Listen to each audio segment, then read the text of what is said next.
બાબત સમજવા જેવી એ પણ અહીં લાગે છે કે એક ભારતીય જનતા પાર્ટી શું એ પહેલા ભાંપી ન શકી કે આ પ્રકારનું ચિત્ર વડોદરાના આંતરિક રાજકારણમાં છે? કારણ કે ભાજપની જ્યાં સુધી વાત કરવામાં આવે આ પ્રકારની સિસ્ટમ એમાં જોવા નથી મળતી. થોડા દિવસ પહેલા રોહન ગુપ્તા કોંગ્રેસના નેતા તરફથી ચોક્કસ અનિચ્છા દર્શાવવામાં આવી અને ત્યારબાદ જે થયું આપણે જાણીએ છીએ, પરંતુ આ ભાજપમાં ક્યારે આ પ્રકારનું ચિત્ર નથી જોવા મળતું.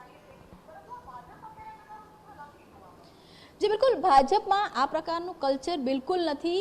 भाजप एक त्या सुधीनी जे रीतनी भाजपनी गुजरात भाजपनी छाप रही है कि कैडर बेस है। आप जुओ कि जे बैठकों पर विवाद है अथवा तो जे बैठकों पर चेहरा नहीं मળી રહ્યા अथवा तो जे बैठकों पर रिपीट करवाने लईने इश्यूज है ते बैठकों होल्ड राखवामां आवी छे। गुजरात में पण आप जुओ महेसाणा है तेने हजू होल्ड राखवामां आवी छे। महेसाणाना नामनी जाहेरात नहीं करवामां आवी तो सौराष्ट्रनी 3 महत्वनी बैठक तेनी अंदर सुरेन्द्रनगरनो समावेश थाय छे, तेनी अंदर भावनगरनो समावेश थाय छे, तेनी अंदर जूनागढ़नो समावेश थाय छे। आ चारे चार बैठकों के जेनी पर मंथन चाली रह्युं छे। जो अने बीजी बात करवामां आवे के सांसदनी सामेना थयेला कथित आक्षेपोनो के आक्षेपोनी के बीजा कोई पण मुद्दाओनी तो ज्यारे पण नाम जाहेर थाय छे तेनी पहेला भाजपनी जे प्रकारनी सिस्टम छे 360 डिग्री पर तमाम वस्तुओ छे तेनी चकासणी करवामां आवती होय छे अने त्यारबाद कोई पण नाम छे तेनी जाहेरात थती होय छे। आप अमदावाद पूर्वनी ज वात करी लो। अमदावाद पूर्वनी अंदर हसमुख पटेलनुं नाम क्यांय नहोतुं। नो रिपीट थियरीमां ज हसमुख पटेलनुं नाम हतुं तेम छतां पण तेમને रिपीट करवामां આવ્યા। तो आ जे परिस्थितिओ छे कि भाजपमां क्यारे पण नाम जाहेर थई गया बाद અત્યાર સુધીના આ લગભગ જે ત્રીજી ચૂંટણી વડાપ્રધાન નરેન્દ્ર મોદી ના નેતૃત્વમાં ભાજપ જ્યારે લડી રહ્યું છે ત્યારે આ ત્રીજી ચૂંટણી છે કે ગુજરાતની અંદર આ નથી થયું કે નામોની જાહેરાત થયા બાદ નામ ખેંચવામાં આવે। જેટલી પણ જે ગડમથલ હોય છે કે જેટલા પણ મંથન હોય છે જેટલું પણ ચિંતન હોય છે તે હંમેશા નામની જાહેરાત પહેલા થાય છે। પરંતુ એ વાત પણ એટલી હકીકત છે કે ગુજરાતમાં આવું પણ ક્યારેય નથી થયું કે નામની જાહેરાત થયા બાદ ખુલીને આ પ્રકારે विदिन पार्टी जे एक आखी कही शकाय कि जूथबंदी चलती हो विदिन पार्टी।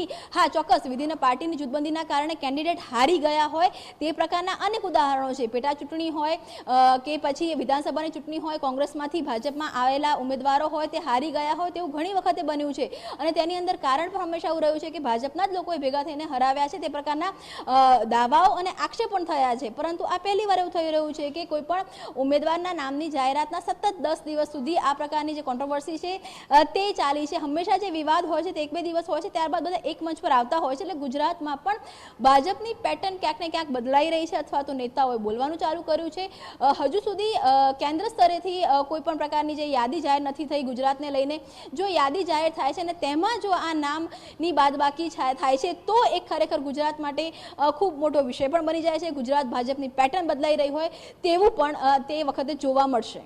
किंजल खूब महत्वपूर्ण बाबत आप कही रहा छो। आप लाइन पर बना रहो परंतु जे विषय पर आपणे चर्चा करी रहा छे ए विषयने लईने थोड़ी बात करी ले। कारण के रंजनबेन भट्टनो आ मामलो छे तेमणे चूंटणी लड़वानी अनिच्छा व्यक्त करी छे परंतु आ अनिच्छा बाद तेमनुं पहेલું निवेदन सामे આવ્યું છે। શું કહી રહ્યા છે रंजन भट्ट એ લોકોને સંભળાવી દે। तो पार्टी कोईने भी आपे मारी समर्थन समर्पितता कोई भी उम्मीदवार माटे हशे केम के पार्टीना कार्यकर्ता तरीके हूँ काम करवानी छुं। बेन प्रदेशमां कोई आगेवान संगठनना पाटील साहेब साथे के अभी कोई बात नहीं તમારી રાજીનામા कोईनी साथे मैं बात नहीं करी। मने नथी पार्टी साथे सूचना आवी के नथी मैं कोई साथे बात करी। कदाच मारी पार्टी पण आ जाणीने आश्चर्य करशे कि रंजनबेने आवो निर्णय केम कर्यो पण मैं निर्णय लीधो के मारे चूंटणी विचार तो जे निर्णय लेवा मजबूर कर्या कोई विचार नहीं। મને એમ થયું મારા અવધૂત પાસે બેઠી હતી ને મને એમ થયું કે બહુ થઈ ગયું હવે 10 દિવસથી જે રીતના બદનામી ને આદિ કરવાનું જેને કોઈને આ બધું આવડે છે તો એક મહિલા તરીકે એક લિમિટ હોય તો સેવા તો કરવી છે ને વડોદરાની તો સાંસદ તરીકે જ સેવા થાય એવું તો છે નહીં।